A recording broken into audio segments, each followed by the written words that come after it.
Hello everybody, and thank you for coming to my latest show, where today I will be talking to Jedi Master Tony Blake, who is with us today. Thank you for joining me, Tony. We're going to talk about something that you recently sent out, which was by J G Bennett, and you've named it, well, it's written here, the Gotham Book Mart. And it's a talk he gave while he was in America in June the 1st, 1971.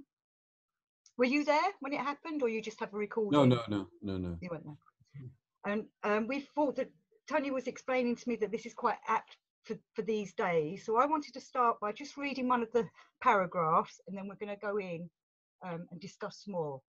So I'm going to begin with reading. This is from Bennett's talk.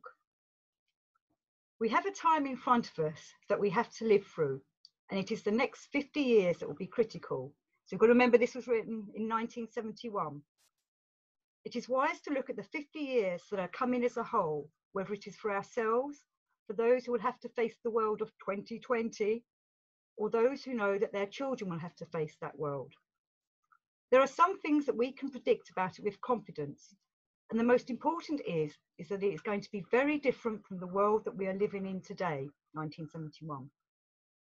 The environment of our life on the earth is changing very rapidly at an accelerated pace. And it is not possible to conceive that any events other than major catastrophes will prevent accelerated change.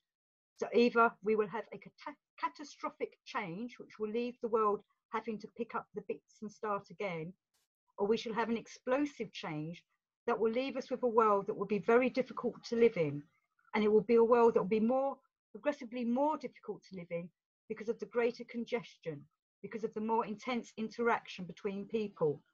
The various consequences of the way we have lived on this earth, especially in the first half of the present century, which was the 1900s, which have left a very difficult legacy for those who have to live for the next 50 years. So he was aware of perhaps the coming climate change and the problems with the world, with the environment. What do you think, Tony? Well, first of all, I want to explain about the circumstances of this talk, and it's important for understanding it.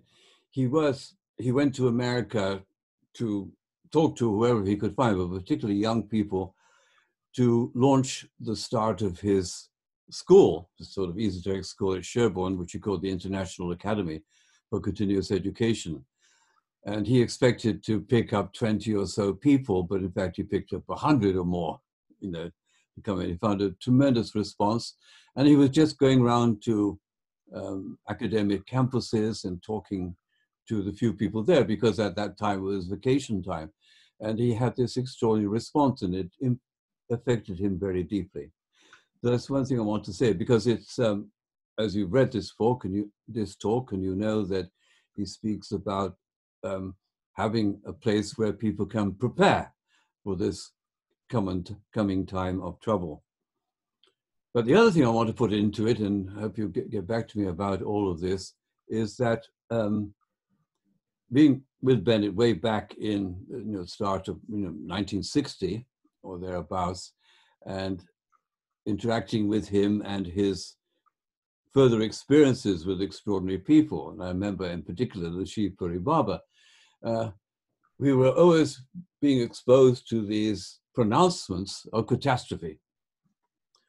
I don't know if you know this, Debbie, but he, in his talks with the Shiv Puri Baba, this was, if you don't know, a Nepalese saint who lived to be about 109 or something in Nepal, and claimed to have met Queen Victoria.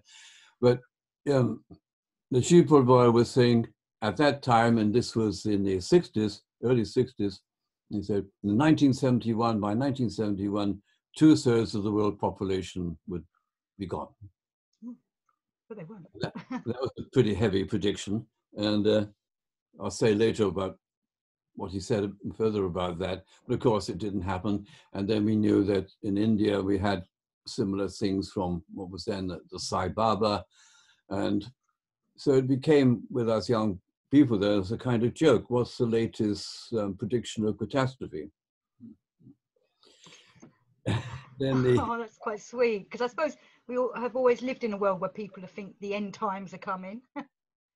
That's right. You know, it's not just in our century and us and our generation or my generation, say, but it's always been there. And you look back to the fear of the first millennium and the end of the world, and it's been going on in various forms all that time. But and I remember myself about sort of ordinary people. I remember being at some little party and there was a guy there. So where have you been? I said, I've been in Wales practicing survival skills. And that's been rampant.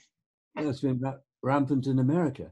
But I just want to throw in another thing historical about this. You see, you don't know if you remember, but I think it was last year or year before, fairly recent, at a sort of seminar in America in Tennessee, and which I gave the name The Ark. And because it was coming up to me, the feeling about the state of mind of, I'll call them in general, fourth wave people after the Second World War, because they'd been through this. It was horrific, it was disastrous. They were in a way in despair, and they were just constantly contemplating and wondering about what could be a salvation, what could be preserved. Bennett, amongst other people at the time, was quite convinced that even after the war, Europe would not recover, but would collapse into chaos and poverty. He was actually convinced of this. And that sent him off to South Africa. And well, that's another story, to try and find the way out. So he was almost brought up in that, and he'd been through 2 world wars, the Depression, and all kinds of difficult circumstances. And then I'll just add one more thing, and I hope you can come back to me and we'll take it further. He, in his vast array of inquiries and researches and so on, he was very affected by this idea. He called it, I think, geophysical effects on history. And one of his big things had been how there must have been a vast volcanic explosion in Santorini in the Mediterranean, which produced the phenomena reported in the Bible about Egypt, and which destroyed the Minoan civilization and changed history and so on. And he was constantly referring to these geophysical big events which were changing human history. So that was in the background.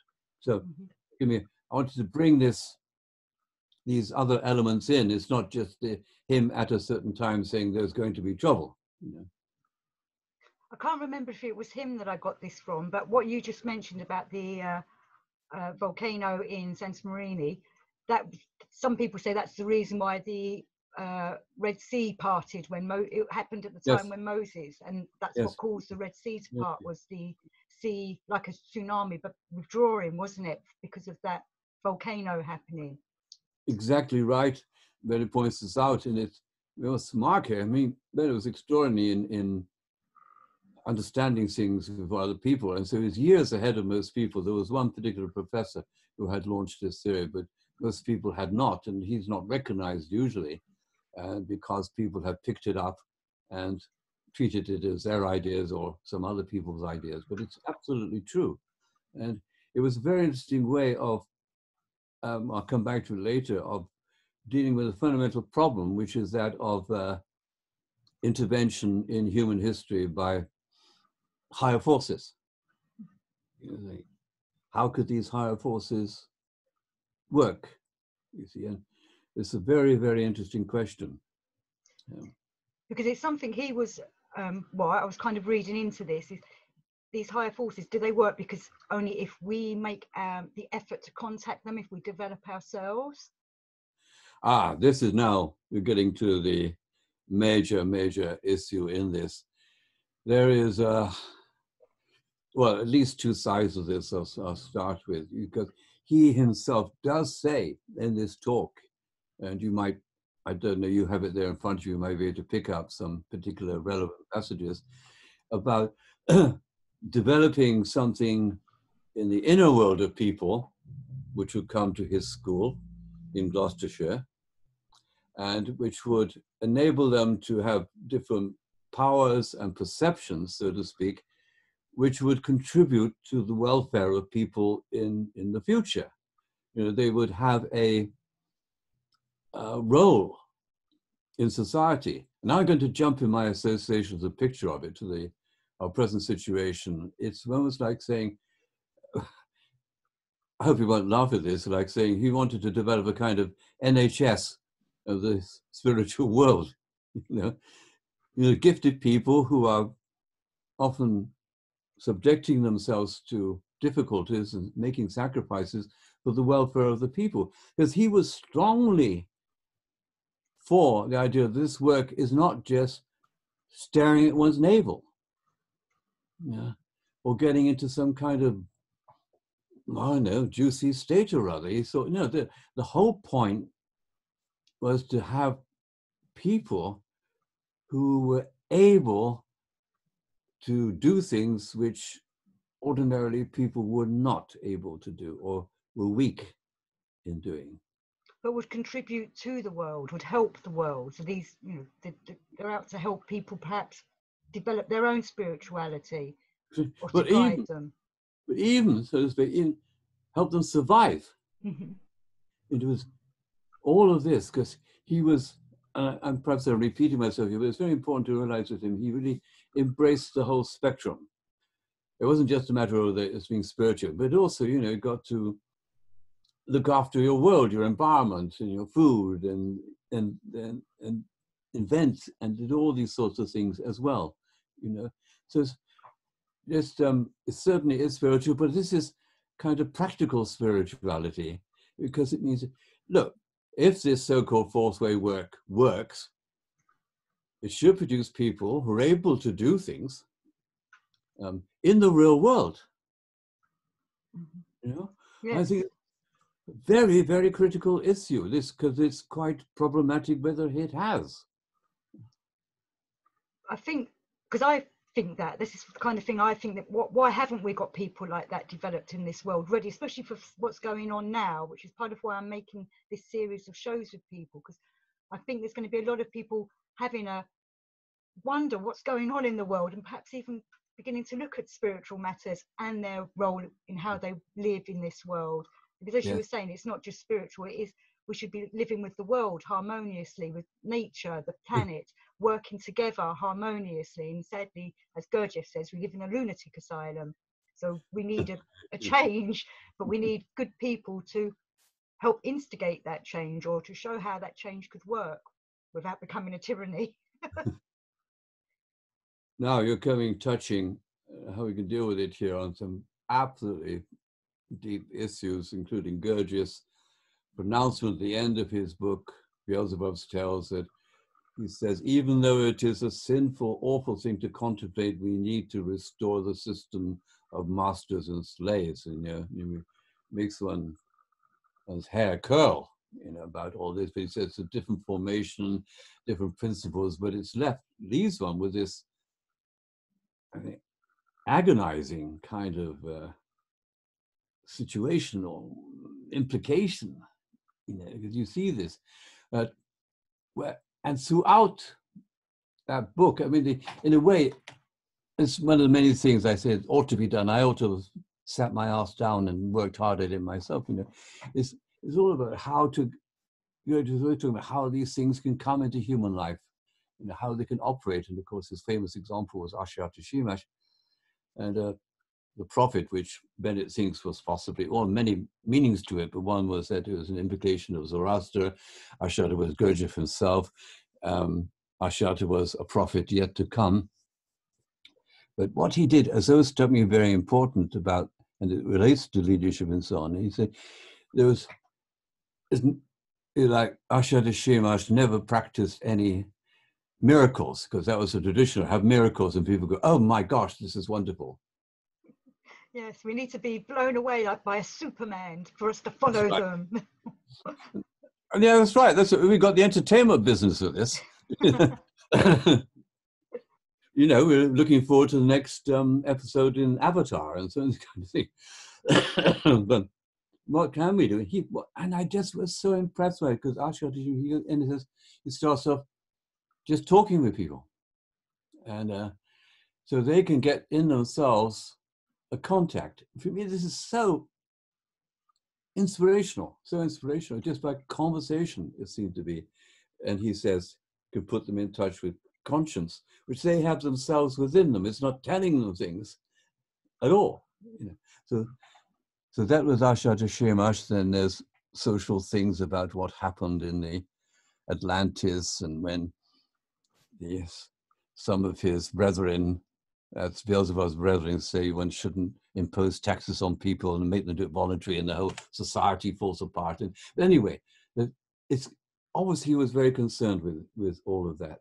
And I'm dwelling on this just to say I'm leading myself up to this notion of how there can be an influence in two senses. One is an influence where I would just wave my hands, out of the air, whatever, and talk about spiritual and higher and so on. And the other is just what some actual people could do personally. That's people. There's that contact between people and people and something else. So we really got a bit deeply into this. I'm thinking now about that passage, and I know you've been looking at it, and those parts where he does speak about a school. And of course, he was speaking about a school in Gurdjieff's sense, and with Gurdjieff's understanding, the school only arises when there is a need. There's a need now. There's been a need for a long time. There was a need back then in 1971. well, because it has a time lag and so on. But I have to say, it's been a strong contrast between that vision and people carry on in groups and meeting and doing movements. That's not a school. A school had to be at that time. There isn't just repeating traditional ways and techniques, doing the exercises I was taught 20 years ago, or doing the movement I learned 5 years ago, whatever it was. It's a very interesting part of Bennett's teaching, and I saw it confirmed as looking at his book, Gurdjieff Making a New World, that he was very, very clear about this. What really changes people is hardly anything to do with all these exercises and so-called meditations and whatever. He said the change must come from the will. And he's pretty unique in that. He said, he was implying you can do your mantra, you can do number 17 1,000 times, whatever it is. He's quite good for the health and for the psyche and so on, but they don't transform. It's something to do with the will. And then it leads us into the more mystical and religious realms. And I'll pause there a bit. If you want to add any comment in. Well, with what I was going to say then was about the will, because he talks a lot about having, he says, I want to say something here about the technique of decision making. And then he starts going on about how to work with decisions and make them work deeper in ourselves, but they've got to be true decision making, I suppose, would be another way of saying it. Really knowing what this decision making, what it is you want. He talks about, where was it? I had something underlined. The convergence of the act of commitment and the awareness of what it is that we are committing ourselves to, which is something I find with a lot of people, and kind of maybe what you are saying here. People want to do it, but they're not necessarily committed. Exactly right. Glad you brought it up, because who knows Bennett. It was like the crux for him. It was, in a way, a work of genius. I'll just say there are antecedents that I found. The essence of the decision exercises is called in the Masnavi, and where most people know that in Islam you have this saying, Inshallah, God willing. But it was in Masnavi, it's presented as a very exact thing, as you have to, it's not the Picard make it so, but see that it is made so by the will of God. Didn't, when he practices, stick to a religious language, but it amounts to that. And it's like, you know, you had to go through the phrase, is this to be done? Well, that's in the Masnavi. And he was, and it's certainly true. And I'm glad we got onto this topic because it's, he did so many things and just in correspondence with Ben and George, you know, his sons, and with Joseph Aziz, who's been increasingly admiring Bennett's work and so on, about all of this, that he was, had this center in him. Now, this center, as I know you will know, or perhaps you will remember, in that he gets into the decision making, then he gets into this thing about the reconciling will. You remember that? Yes, I was going to bring that up, but excellent, we're on it. Okay. Would you happen to spot a passage there? You can see, read Right. easily. I'm just going to go through it. I dropped my pages, so I've got them all out of order again now. It doesn't matter if you can't. I'll just rabbit on a bit about this, because it struck me reading it again after such a long time. I hadn't looked at it for decades. But this is the side of Bennett which must be, I don't know how to say it, reckoned with. No, I can only call it religious, that he talks about the reconciling force as really the name of grace, divine grace. And he's implying in saying it's only that divine grace which can save us, isn't he? This is quite classical Christianity in a way. And of course, I will add in here, he was a really genuine Christian and not these emotional ignoramuses that prance about as so-called Christians. But he, you know, he had that of, and later he came back to this theme, and I got these talks published where he talks about what he calls the work and God, which he never kind of like pushed God on anybody, but he was always a man of God, you know. He was kind of felt it. And this was possible, which I still, I think, rightly left unspecified, that this saving grace, we had the phrase, maybe one day we'll know what it means, the saving grace, the grace which saves and so on. And is that the work? You see? And he left it, he didn't come down. That this was something genuinely supernatural. Now, this is in his classical sense. People today, they call telepathy supernatural. Yeah. But it's not. It's a fairly, in a sense, ordinary psychological power. You know, it's not supernatural at all. Clairvoyance is not supernatural. And this was very clear in the early church, of course. They talk about the spirits, you know, the concourse of the spirits. All these things people get excited about as being spiritual and so on, and not. They belong to the spirit world and to do with these occult phenomena and all the rest of it. But the spiritual world is was for Bennett, you know, the world of the will and of the reconciling will. And to put it simply, I like this way I got of presenting it. It's the will which, how to say, neither pushes nor pulls. You know, it exactly is so purely as itself. It doesn't produce a reaction. That's the nearest I get to the sense. It's not easy to speak about the reconciling will. No, it's not, because it's like we're it's like a pendulum, I suppose, and we're the pendulum going round and round it, perhaps. Oh yeah. In the middle. I don't know. Well, that's a fair image. And so I think we all need to create our own images and know they're always incomplete and off the point in some ways, but we've got to invest our own meaning into these things. You know, we've got to, and I was just, yesterday I was doing a session with a group in Spain, and they have been doing a course on the four mental energies: automatic, sensitive, conscious, creative, and so on. And I said to them, okay, you know, in the next session, which they reported yesterday, I want you to, you know, some of you to come forward and say, what have you done?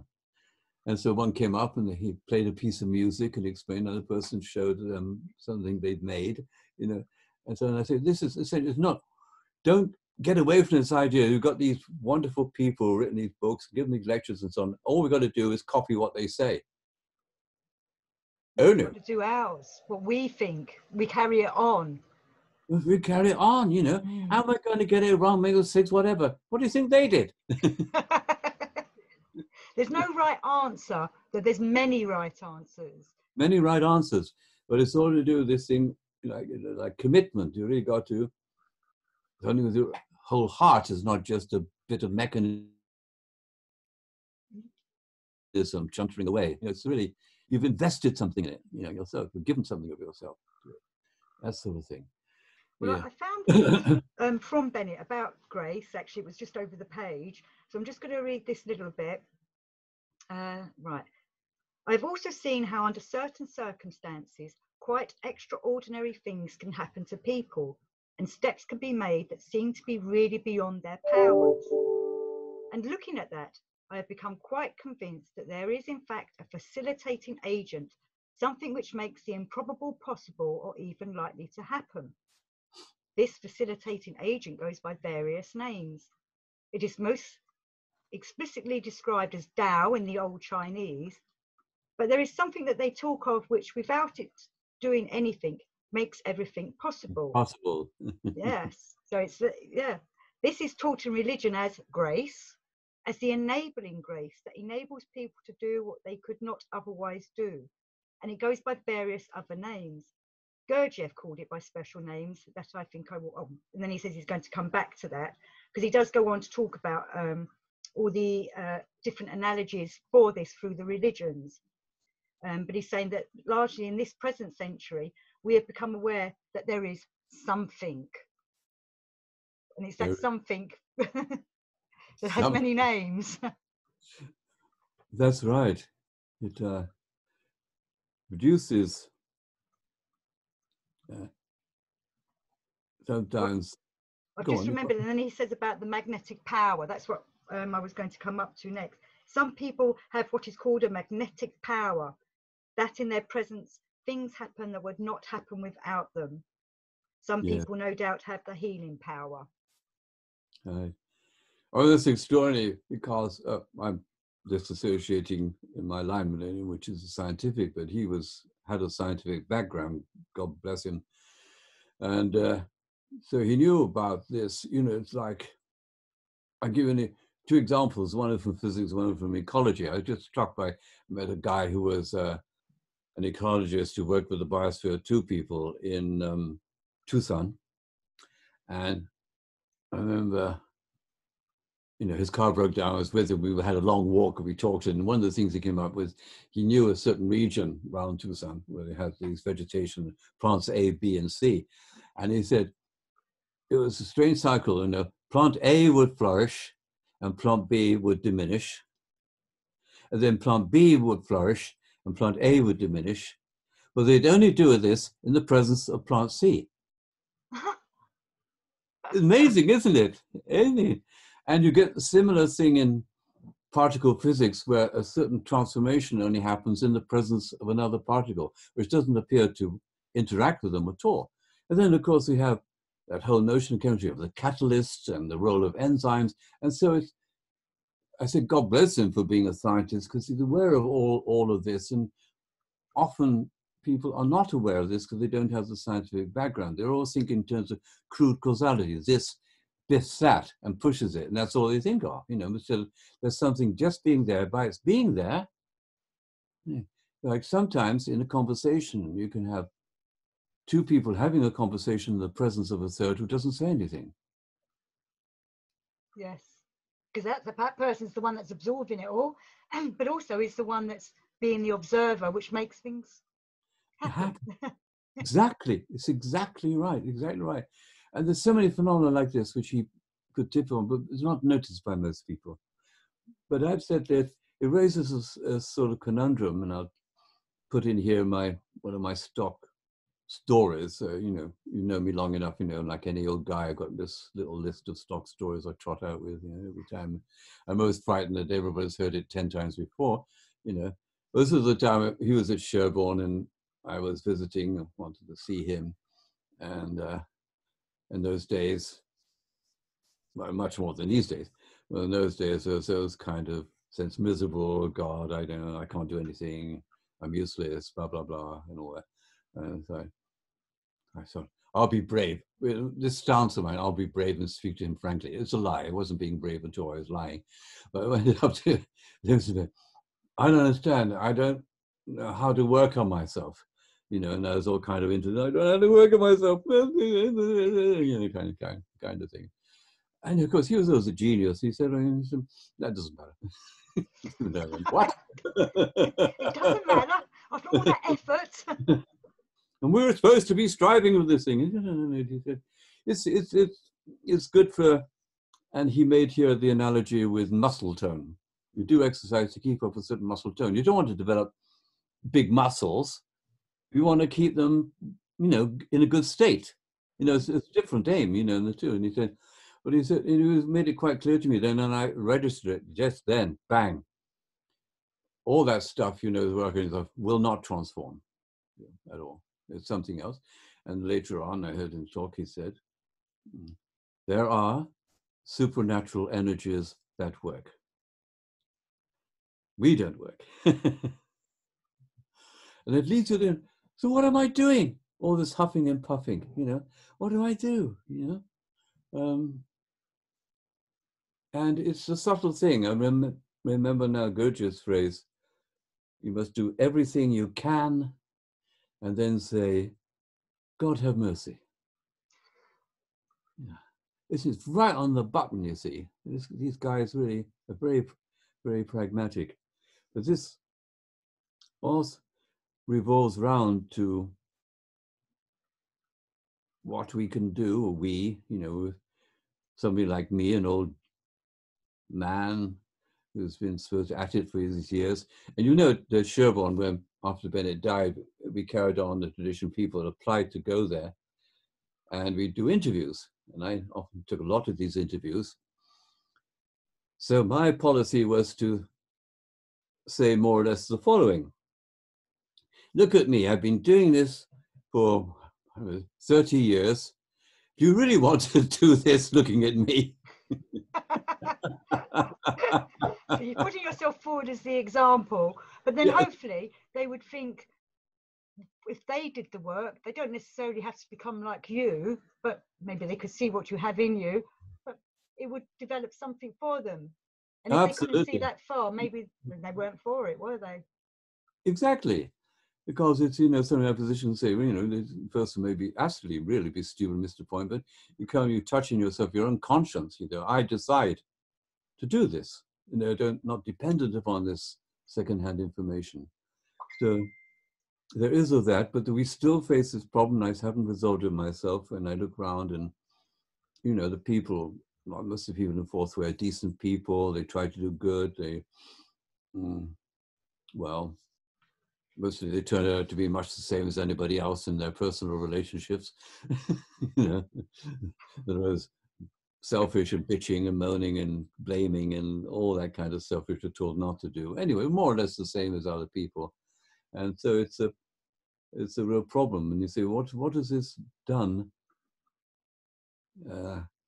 It's a different slant on that old phrase, whatever the Romans done for us. This is whatever is the fourth way done for us, What has the fourth way ever done for me? Exactly. I think we've got to keep asking this question.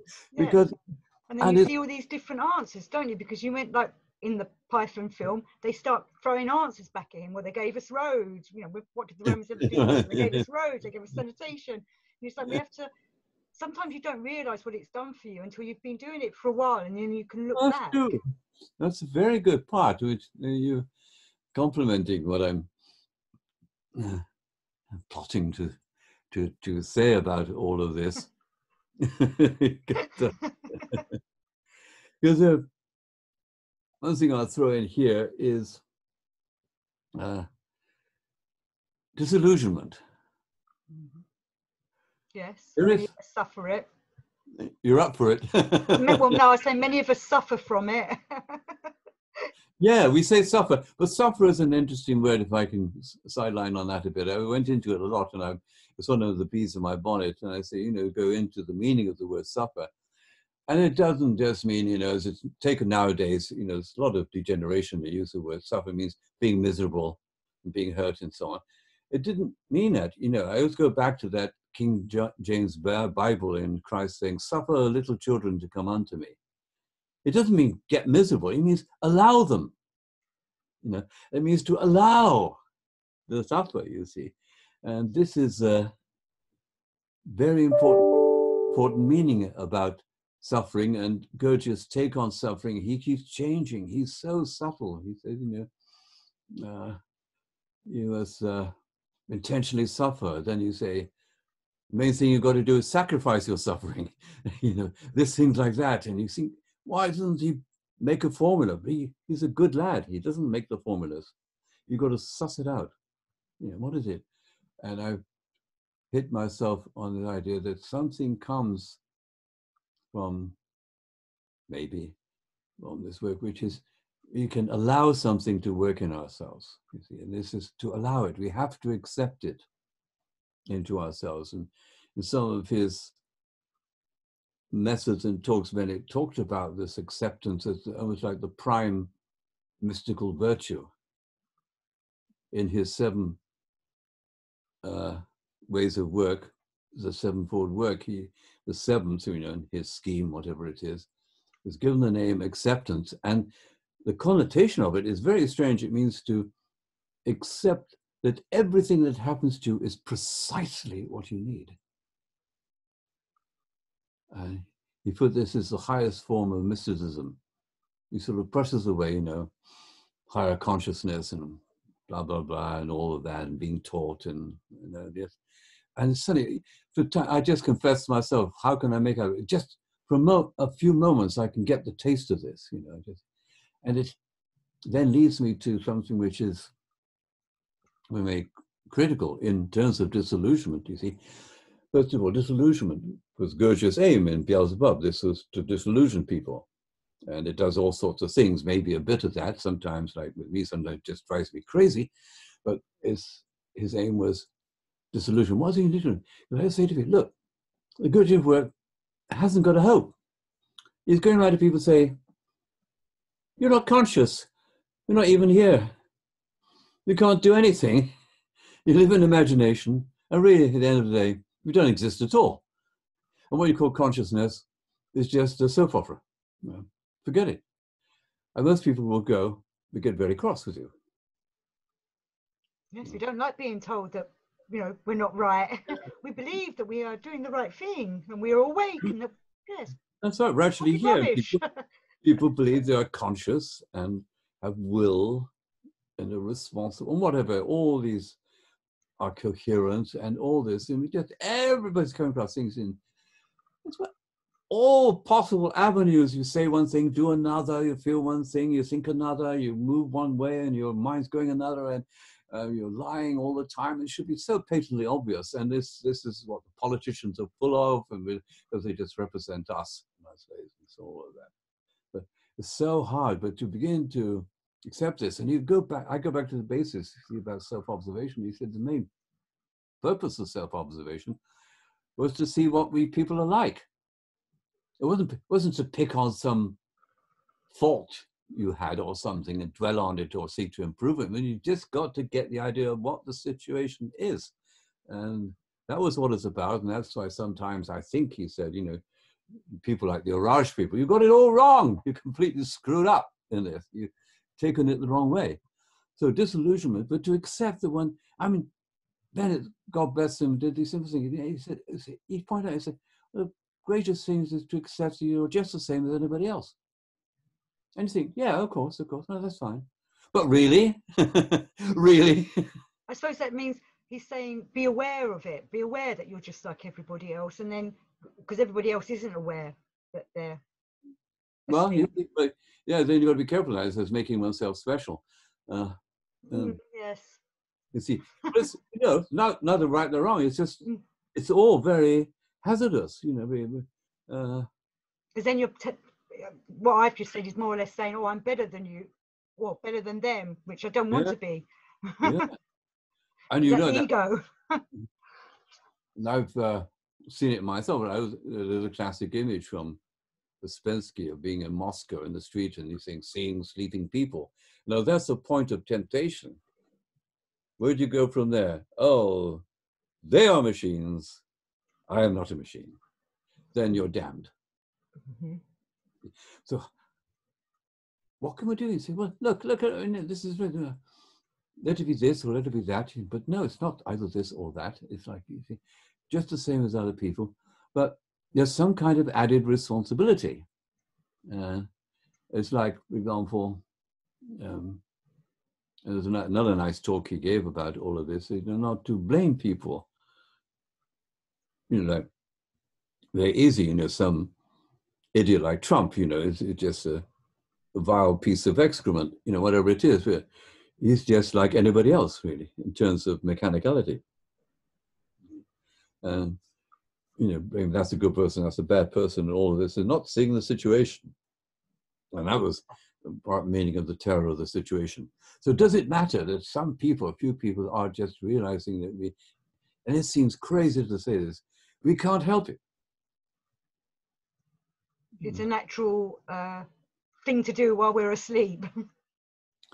Well, we say we are asleep. And if, then the other narrative to this, Debbie, is, that's due to some grace, which is not our virtue, which goes beyond our virtue.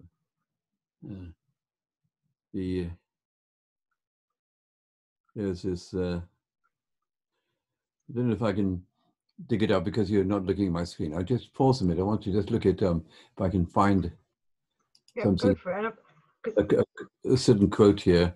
No, that's let's see, what's that? I think that's it. Okay, and there is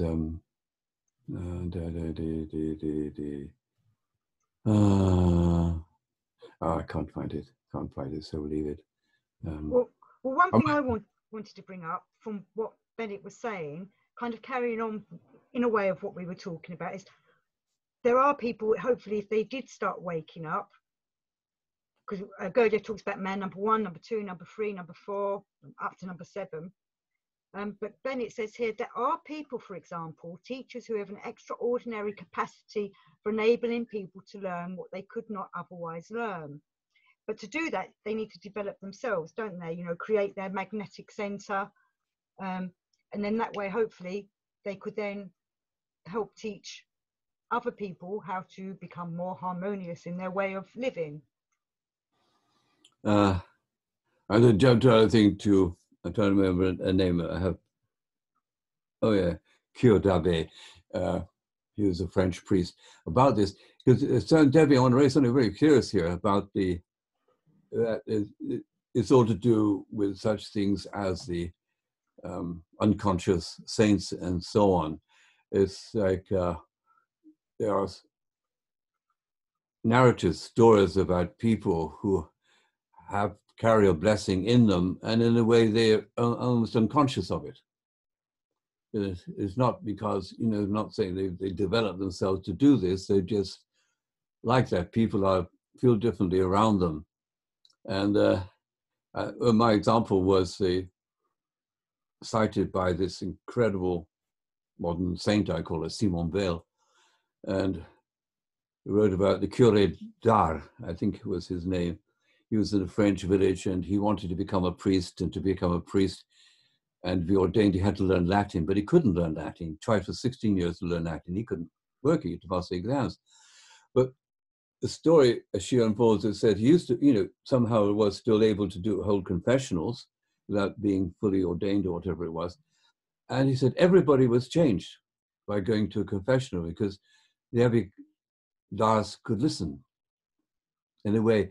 And she associated with his frustration of not being able to learn Latin that something had happened to him. So there's sometimes a mysterious connection.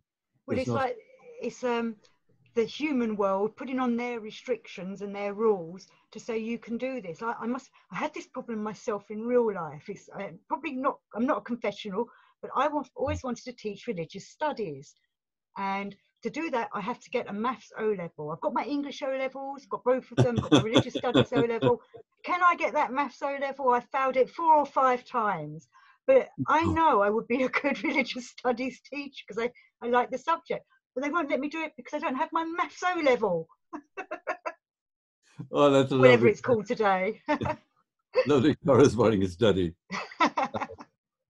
And I jumped to, I made to the higher powers and all that. Mm-hmm. This was it was constant leitmotif from Mr. Bennett. There is higher intelligence. We need to connect with higher intelligence. And towards the end of his life, you know, and I've told you it's another of my little stories, you know, all these groups, he goes, this, you must do this, there is higher intelligence, you must connect with higher intelligence. Went to one of his groups in London and came out, and somebody's house, they came out with his women. He said, Tony, what do you think of all that? And have I told you this story? No, so carry on. Yeah. And I said, well, Mr. Bennett, this is the most ridiculous thing I've ever heard of in my life. You know? And being Bennett, he just smiled. But very interesting what happened to me, and I'll use a rude word, I hope you don't mind with your audience here. I said to myself, oh, fuck. I've really done it to myself now. I'll never forget this.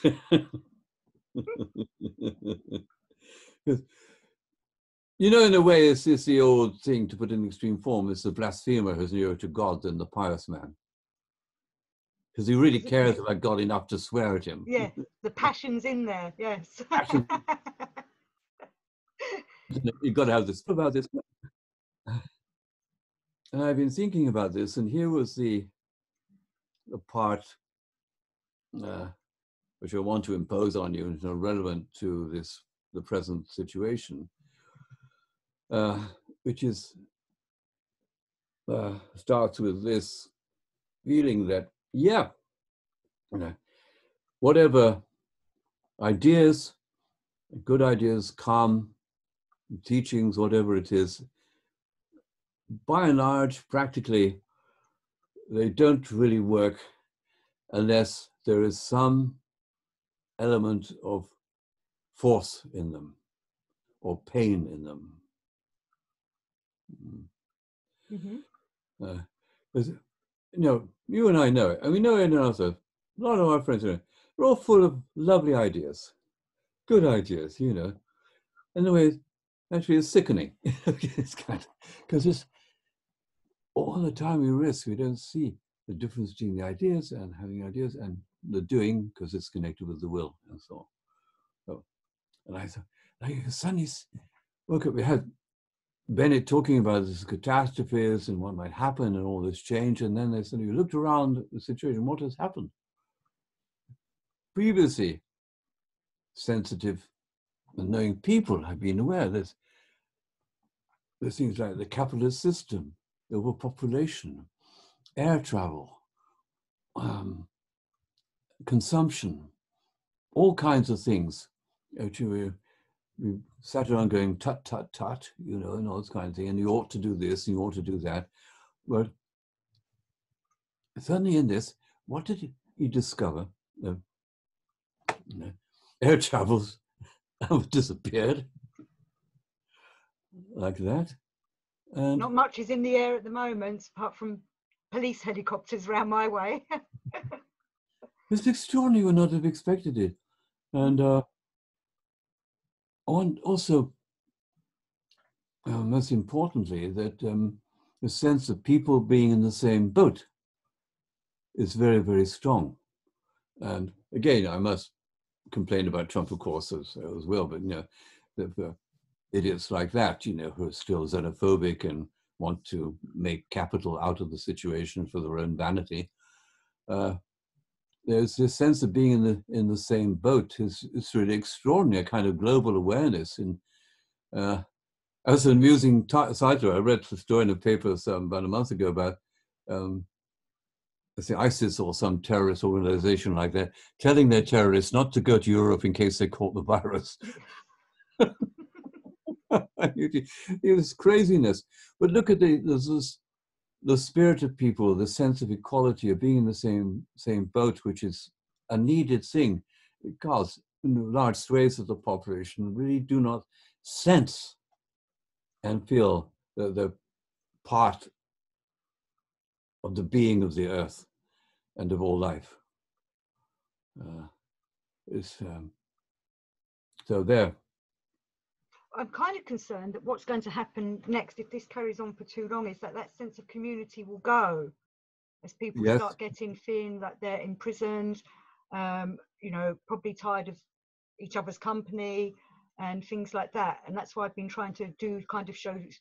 Hopefully people that don't normally think about this thing might come to, and will perhaps make them start thinking of life in a different way, or looking at things in a different way, in a more positive, leading to waking up or a consciousness kind of change of way of thinking.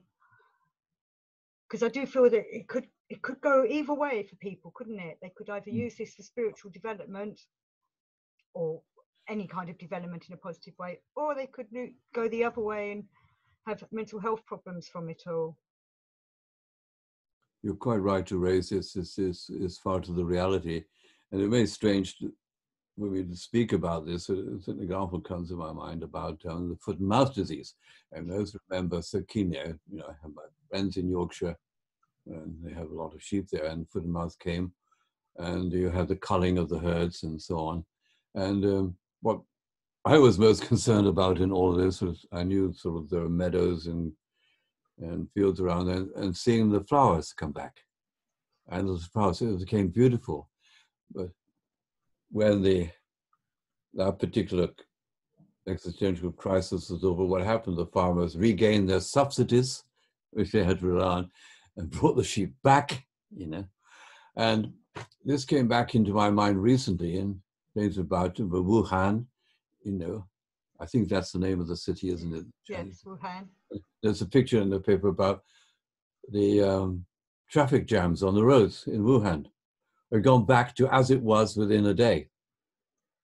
And also they've gone back to these terrible markets of animals and so on. They're opened immediately, so they go back immediately.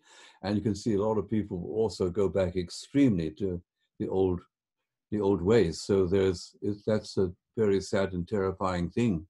It is, because that means they're not learning from what happened. That's right. You can't. But then these kind of people, you know, sorry to say, that have gone back to this country, they're when they are at home, they're sitting watching the news. They're not being given any positive talk about it. They're just getting the fear talk and nothing to say, you could use this time to develop yourself in some way, or let's think about this in a conscious way. There's none of that being given to them types of people, sorry to say. I find quite a bit in some of our English newspapers and so on, a lot of very positive comment, but that's not to gainsay your main apprehension. There's no fear. As soon as the pressure is off, or as I sort of say, when the cat's away, the mice will play, and there will be this reversion that maybe is it like? What am I thinking of for a model? What I'm thinking about as a model is probably triviality. You know, it's like a pulsation, you know, or like the swindler, like this, you know, gradually a little bit something accumulates back and forth, because this will not be the last kind of catastrophic incursion which come in our lives. And there's another thing I just want to point to, which you know already, but I'll just spell it out a little bit. I remember Bennett talking to us about kind of damage of causing to life and the earth and so on. And he said, well, you know, Mother Nature, she just has to lift her little finger, and we'd better watch out. Yeah. Which Yeah, is what's happened. which is exactly what happened. And I'll add to it the thing which is the passing reference to the Matrix movie and Agent Smith reflecting on the human race. He said, he wondered what kind of species humans are. And then I realized that they're not like the mammals, which have self-regulation. They're like a virus. And I Yes. thought you could invert the whole situation and say the coronavirus is an attempt to cure the virus, which is the human race. Yes, we are parasites We on are our planet. the way we act is not as really stewards of the biosphere, Mhm. but as exploiters. Well, that exactly what you've just said, the stewards of being stewards of this, planet and everything, is something I feel needs to be told to people. I think many people just don't realize that. They just think this planet's here for them to use and abuse, when we are the stewards to be looking after it. Now, in this respect, Debbie, we welcome the kind of thing you do. You're much more kind of active than I am. It's just this this feeling every one of us is on the front line. It's just there has been massive, I think it would entirely go away, leveling between people. I mean, it'll all come back in various ways. The rich are going to be exploitative as usual and all the rest of that, and the authorities are being authoritative. But really, this leveling is, I think, being extraordinary, which puts everybody in the same boat. And I think that's supremely important, though I can't really argue and demonstrate it. And will people use this perhaps for maybe not a reset, but a re-look at how everybody lives together, and maybe a re-evaluation of us and them? It's interesting how things one doesn't know. Remember, it's again another story from Bennett, who was talking about the time way back of CND, the CND, Cafe for Nuclear Disarmament. Peace organization, yes. And I was in some of the demo. I did one of the 3-day walks, for the Campaign for Nuclear Disarmament. And he said, the question of whether it works or not, he said, well, there'll be people watching this go by and they can kind of laugh at it, whatever it was, but there's something, and kind of, perhaps he said, a shame will touch them. Something will touch them. Yes, it will go into their psyche, what you're doing. Going to the psyche, exactly. What we do, going to our psyche. This is what I think we're doing with each other. This is extraordinary. I think what we're doing with each other. I mean, of course, it's obvious things. I say with my kids, having wonderful kind of exchanges, and like we just posted a little video showing my grandson Freddie talking about 2 spaceships he's designed. 2 spaceships? Yes, can we escape on them? That's right. It's wonderful. I mean, he's just so alive with it. So amazing. And because, but of course they're lucky. I mean, he has 2 very intelligent parents. I mean, some children with poorer parents and not so much educated and knowledgeable, must be suffering a lot just looking after children, and the children themselves suffering. But anyway, I just want to emphasize, for me, I'm already this sense of being everyone's on the front line. It's again, going back and taking it as a scapegoat, rather. Trump is really in this delusional world about us and them, and the separation between people, which is just nonsense. A lot of people got this not overcoming, but just this simple recognition. Hello. Yes. You're another human being. Yeah. Hello, Debbie. How's it going? Indeed, because that's what I think is one of the problems, is people don't recognise that other people are human beings.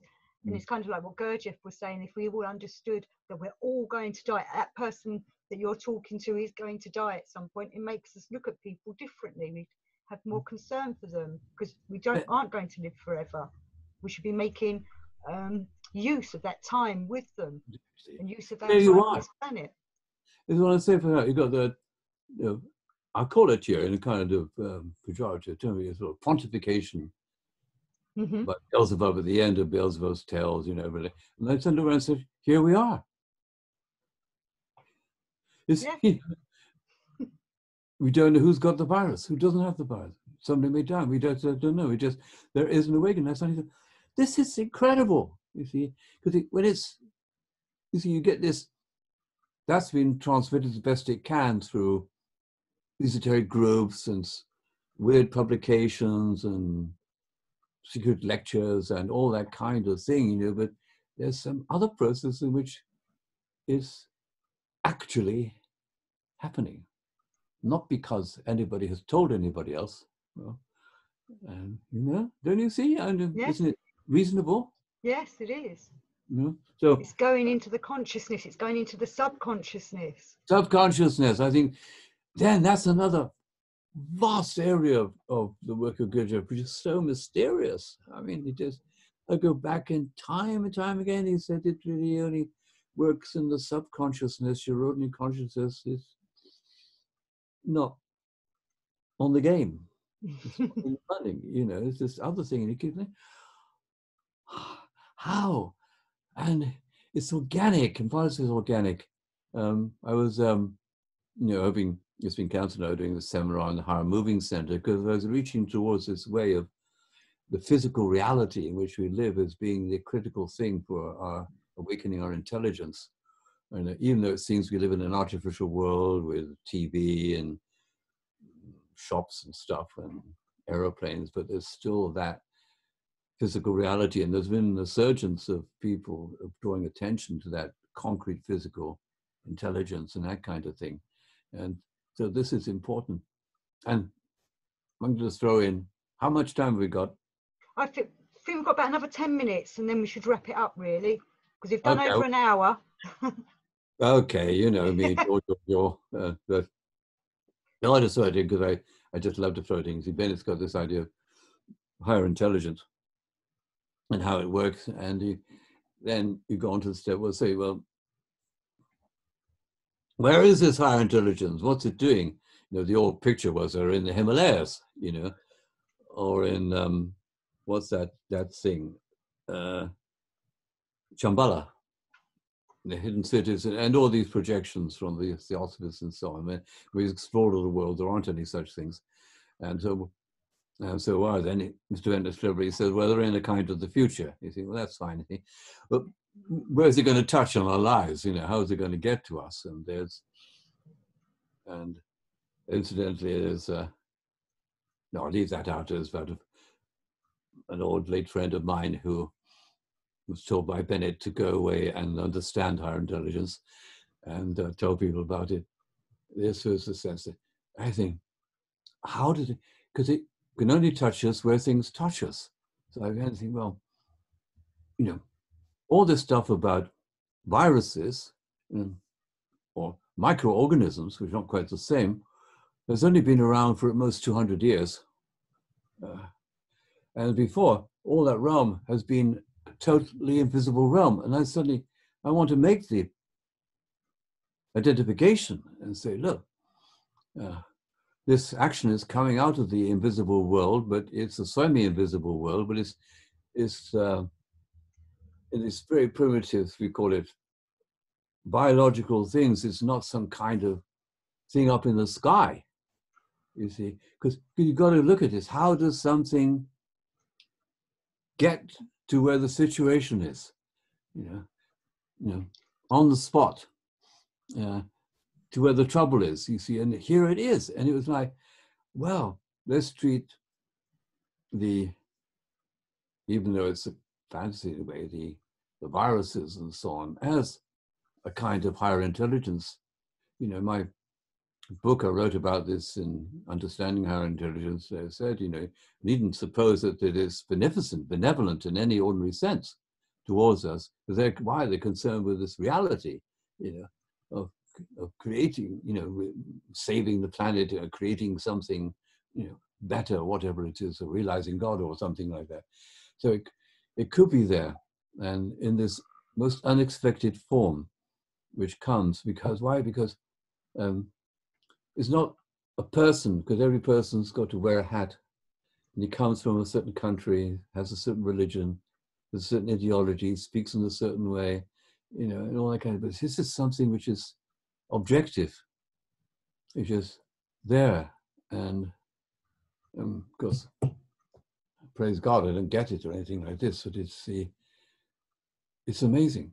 So I'll finish by just leaving it up in the air about this mystery, where the deep action is this reconciling force, the grace, enabling grace, whatever it is, and for all of us trying to do something, trying to be reasonable and sort things out and understand things and be compassionate and all the rest of it. But then we're told there's something to be born or work on in our self-consciousness, which we're not aware of in the ordinary sense at all. And anything, and I think of the metaphor I like playing with about the earth as a teaching machine, trying to deal with these primitive life forms called human beings, because they have a job to do and they're not doing it very well, and all these kinds of things. And